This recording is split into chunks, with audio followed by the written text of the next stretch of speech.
हिमांशी देसाई सरस्वती शौर्य news में आपનું हार्दिक स्वागत है। विधानसभा अध्यक्ष श्री शंकरभाई चौधरीए थरादમાં મકર સંક્રાંતિની ઉજવણી કરી। મકર સંક્રાંતિના પાવન દિવસે થરાદના નાગરિકોને રાજ્ય સરકારની મોટી ભેટ। થરાદ નગરપાલિકાને અ વર્ગનો દરજ્જો અધ્યક્ષ શ્રી શંકરભાઈ ચૌધરી। સરકારશ્રીના નિર્ણયથી આવનારા સમયમાં થરાદ શહેર ખાતે જિલ્લા કક્ષાની નગરપાલિકા બનશે અને નાગરિકોની સુખાકારીમાં વધારો થશે। અધ્યક્ષ શ્રી શંકરભાઈ ચૌધરી। ઉત્તરાયણ દાન પુણ્યનો તહેવાર, પક્ષીઓના રક્ષણ માટે સાંજ પછી પતંગ ન ઉડાવવા નાગરિકોને અપીલ। વિધાનસભાના અધ્યક્ષ શ્રી શંકરભાઈ ચૌધરીએ થરાદ શહેર ખાતે નાગરિકો સાથે મકર સંક્રાંતિનો પર્વ પરંપરાગત રીતે અને ધામધૂમથી ઉજવ્યો હતો।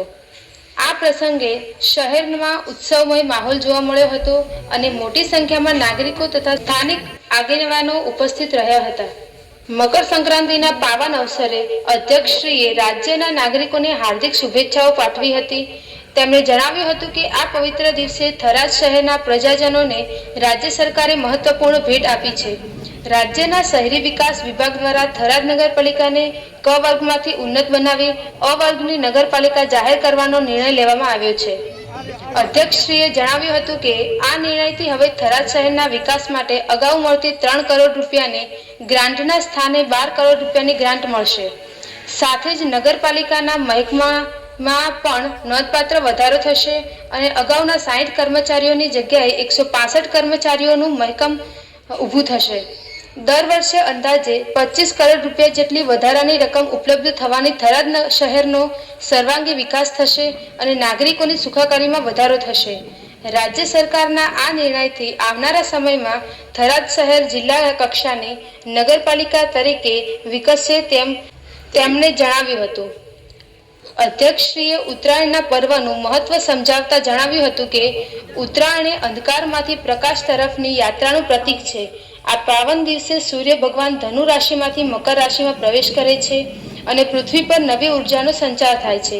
ઉત્તરાયણ દાન પુણ્યનો તહેવાર છે, જેમાં ગૌ માતાને ગોળ અને ઘાસ ખવડાવવું, પક્ષીઓને દાણા નાખવા અને સૂર્યપ્રકાશમાં પતંગ ચગાવવાની પરંપરા રહી છે। તેમણે નાગરિકોને સંવેદનશીલતા સાથે ઉત્સવ ઉજવવાની અપીલ કરતા જણાવ્યું હતું કે કોઈ અનિચ્છનીય ઘટના ન બને તે માટે ખાસ તકેદારી રાખવી જરૂરી છે। ખાસ કરીને સાંજના સમયે પક્ષીઓ પોતાના માળા તરફ પાછા ફરતા હોય છે, તેથી સાંજના 5 વાગ્યા પછી પતંગ ન ઉડાવવા નાગરિકોને અપીલ કરી હતી। આ ઉજવણી દરમિયાન થરાદના સ્થાનિક આગેવાનો, પદાધિકારીઓ અને બહોળી સંખ્યામાં નાગરિકો ઉપસ્થિત રહ્યા હતા।